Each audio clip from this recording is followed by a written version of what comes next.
Wakatie Kitmati Kwere. Ana Chungi Parliament, in Wakmegulu District. Ki Parliament Kunu, Yen Ana Doyete Party, but Petie Gamente, Penny Pechaho Gamente, Echo, Petie Gamente, Chiki New Year Office, Me Doro Ministry, Me Local Government, Machado Shadow Minister.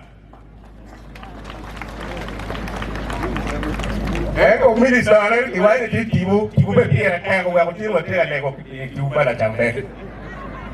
Jomo kere ka karuwa ko tibu do ko te pa ju be. Jere ka penyo tibu.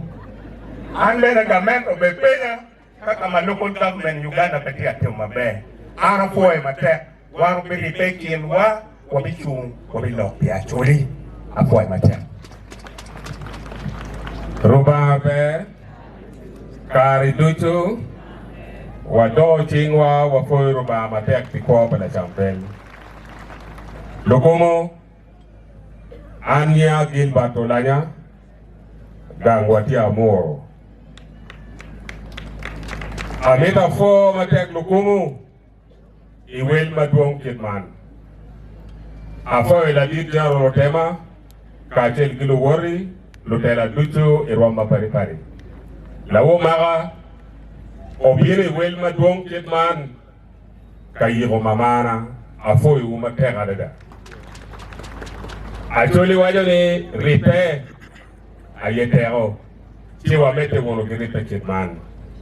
Logario mapigi tego kagore ma Kitman ene dano no yengej afo yo ardi sira ma moro omiyo ngej mape ni chente Ochako doni ya kon padano. Eni wafoyo. Ento gin mapire tek loyo. Walego gamente kagitiyo. Guti mabe. Dog report momiyo. Obed very clear. Kawi upo mafuti kichako swalo chenteni. Ono igulu city kany. Lukuo magun lapte. Wagimalo. Dongo miyo form. Ni dano pongo ni longino chentero. Afoyo ni lubango konyowa oweko waroko kategi wale wigi walano gitindano.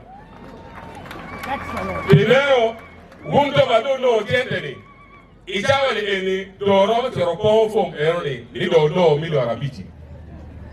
Ende ikulu city gang wachok